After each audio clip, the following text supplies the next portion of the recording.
Boston, Massachusetts. Home to iconic sports teams like the Celtics, Red Sox, and Patriots, as well as some of the most recognizable sports venues in the country. Mention the Boston Garden or Fenway Park to locals, and the emotions begin to stir as they recount legendary performances by the likes of Russell, Bird, Yastrzemski, and Williams. Similarly, the country club in Brookline has cemented its place in sports history as the site of some of golf's most memorable and inspirational stories. From the improbable victory by Francis Quimet, an amateur and caddie at the club, to the miraculous comeback by Team USA in the 1999 Ryder Cup, the country club in Brookline is rich with tradition. It's something that Director of Grounds Dave Johnson cherishes. I believe the game of golf wouldn't be what it is today without the country club and without Francis Quimet in the 1913 US Open. I knew that even when I wasn't that into golf like I am today. So along with that is it's a club that's true to its history too. The members respect it. Every decision that's made is made with regards to the history of the club and to respect it.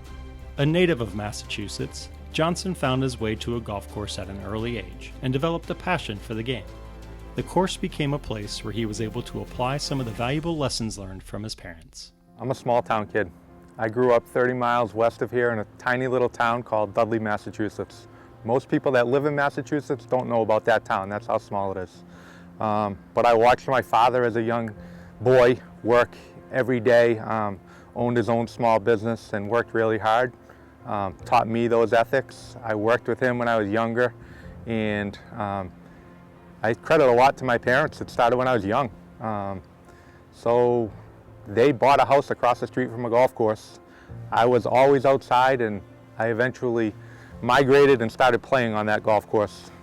Learned the game of golf, eventually started working on that golf course. It was my playground. I was over there all the time. Any chance I had when there weren't golfers there, I was there. So, fell in love with the game. That's where it all starts. His growing passion for a career in golf led him to earn his degree from the University of Massachusetts, and then a position at Wachusett Country Club, a famed family-owned facility where he was able to learn more than just maintenance.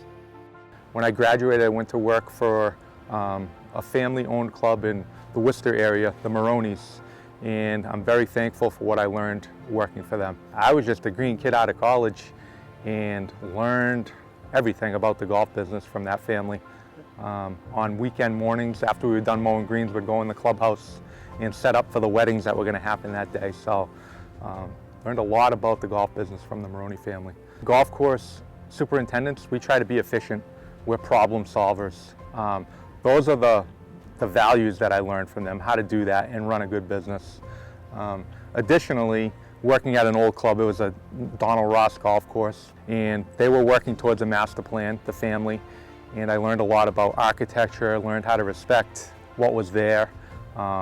So that gave me the passion, and from there I left to go to Whitensville Golf Club. That was my first head position, and I was lucky to land there.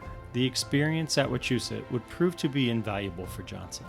Learning about master planning and architecture would pay dividends for him in his first head superintendent role at Whitensville Golf Club, and later when he took on the position at the Wiano Club on Cape Cod.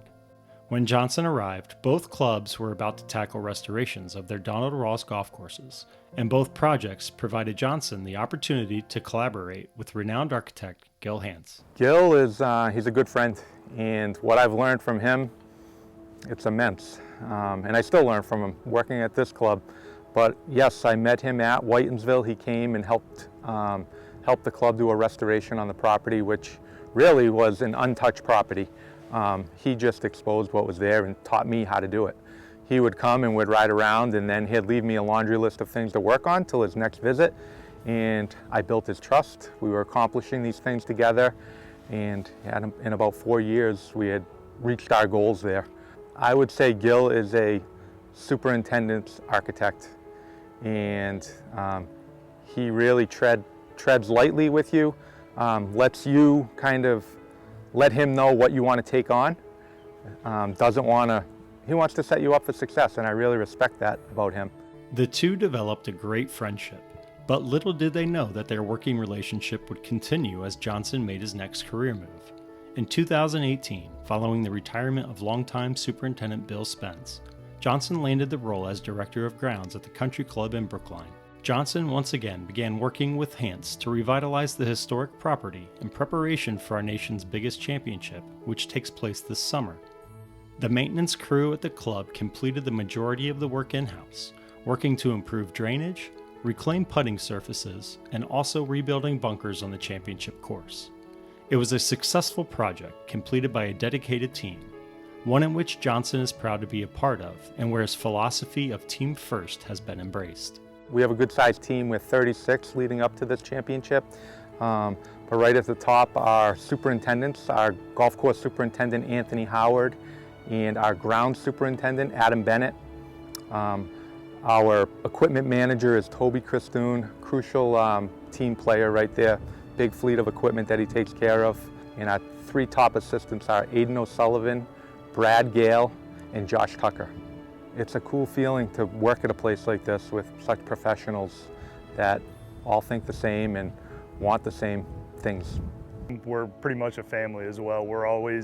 We come in, we have a good time, we work hard. You know, from our full-timers to our seasonal guys, it's an amazing environment to be in. It's a team environment where we're trying to make each other better, but we also help each other solve problems.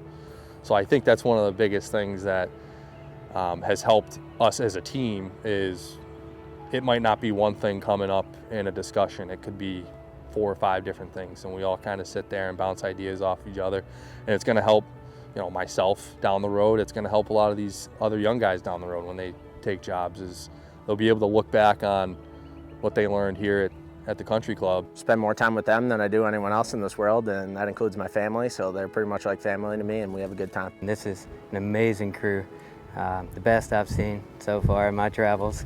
I've worked with some really good people in the past, but Mr. Dave Johnson and some of the other guys here really put together something special. Everyone buying into the same goal, trying to get out there and give the players and the fans the best golf course we can as a team. Accountability and trust in others is huge, in that if we all trust one another and we hold each other accountable, which is something that Dave has really taught me well, I think you're going to be very successful. But Johnson's team extends beyond his staff. It also includes partners like BASF to support the agronomic needs of one of America's greatest golf facilities. Johnson trusts the innovative products from BASF to perform when needed most. The continued advancements in chemistry and reliable support from BASF allows Johnson to rest easier knowing his turf is healthy and protected.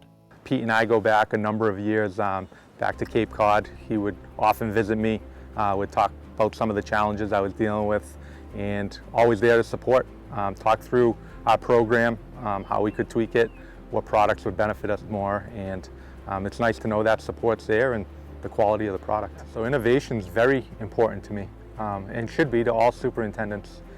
You know, I've been in this business for 30 years now, when you step back to when I was pushing a rotary lawnmower, but I've seen a lot of products change and go off the market, and it seems to me, especially over the last 10 years, that BASF's always coming out with new chemistries that are working great. So on the bookends, we've been using Emerald out on the fairways, great control. And then in the heat of the battle, it's usually around 4th of July here up in the Boston area.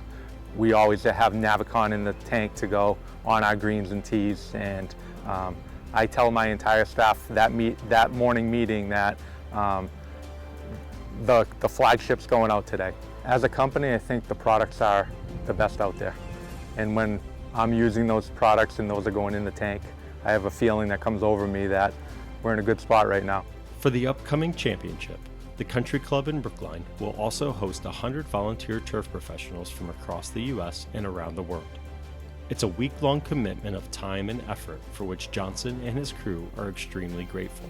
And thanks to support from committed partners like BASF, Those volunteers will be welcomed with open arms and introduced to the club's remarkable team-first culture.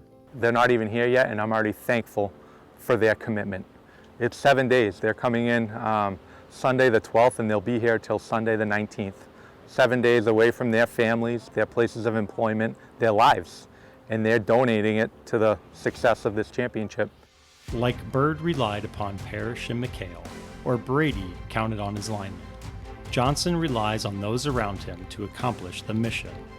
It takes a team to attain success. It takes a team. It takes a team. It takes a team. It takes a team. It takes a team. It does take a team. I couldn't do it without the next guy. They couldn't do it without the next guy. So nothing could be accomplished without every single person on our crew. We wouldn't be able to do it if it wasn't for the whole environment here at the country club. They've created something special, and it is all about the team here.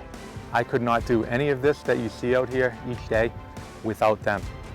And this same thing goes true with this championship coming. It takes a team to get this done, and I will not be successful if this team is not working together.